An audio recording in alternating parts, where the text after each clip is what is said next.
Hello and welcome to Schneider House National Historic Sites virtual field trip.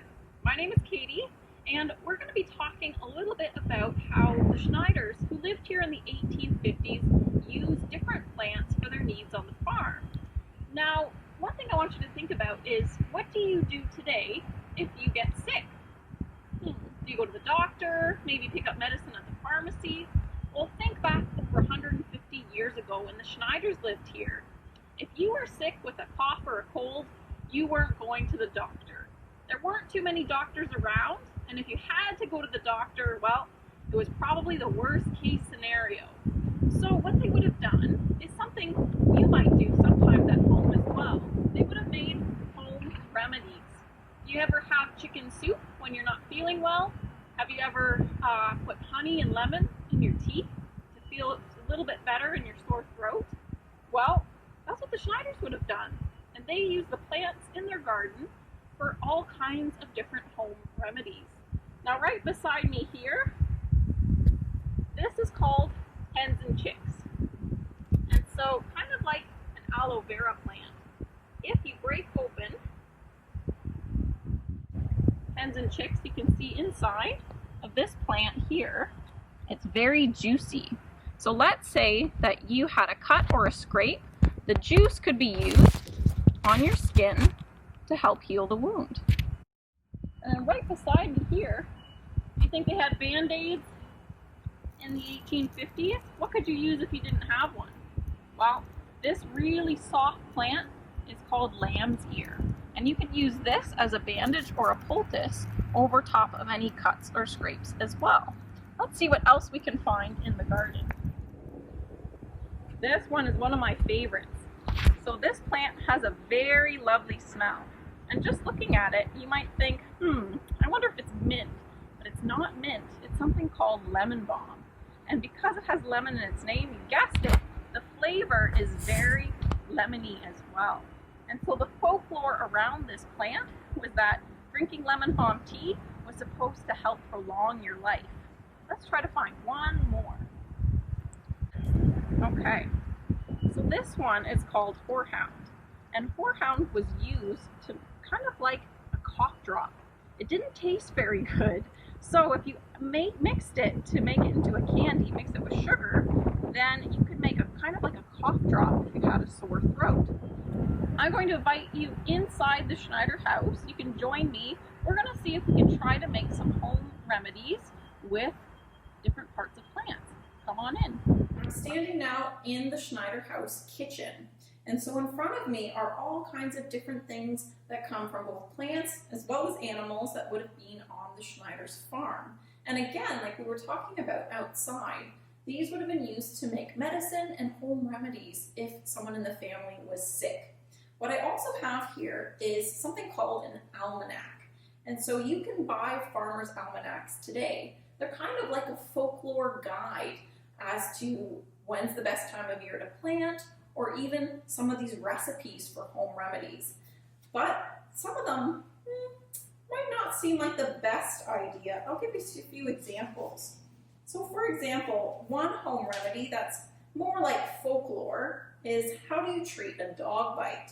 Well, this recommendation says to take some hair of the dog that bit you and place it in the wound. I don't know about you, but I think that sounds like you're asking for another dog bite if you do that. So maybe not that one. But there's also some herb lore. And I mentioned some outside. For example, lemon balm tea with honey will prolong your life. Chamomile, the flower, this tea can be used to calm your nerves. What I also have here is mustard seed. So mustard seed can be ground down into a powder and then mixed with water and flour to make a paste. We call this a plaster that will go on your chest. So if you had congestion or a cold, it can help relieve that. But you wouldn't want to put it on bare skin because it could really burn. In here, we have some dried hops.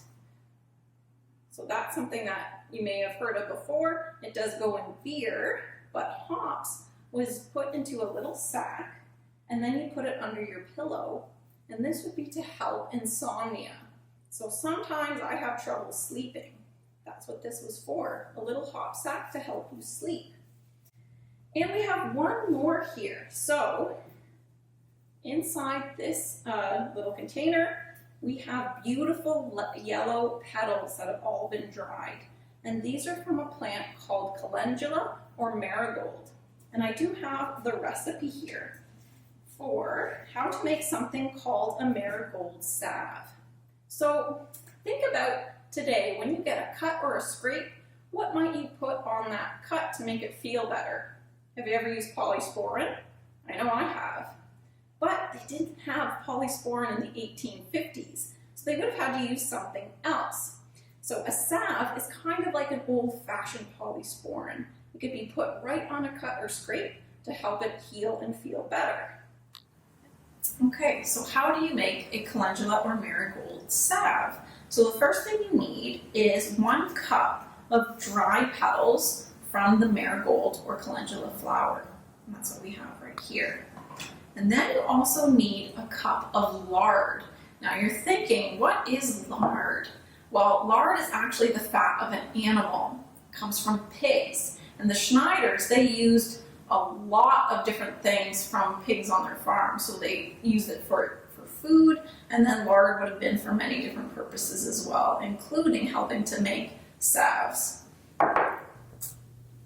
Okay, so our recipe here says we need 1 cup of petals from the marigold flower, and we're going to fry them in 1 cup of melted lard.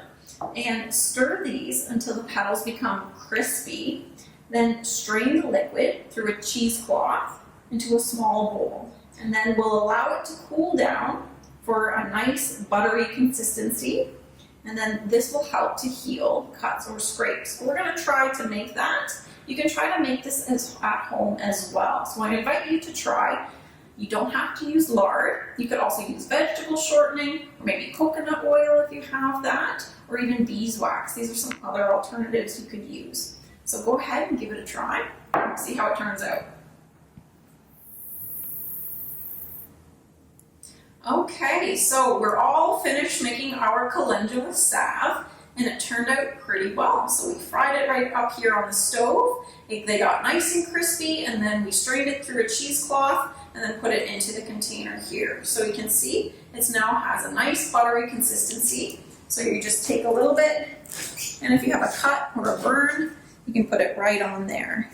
And so it's a home remedy that you can do as well.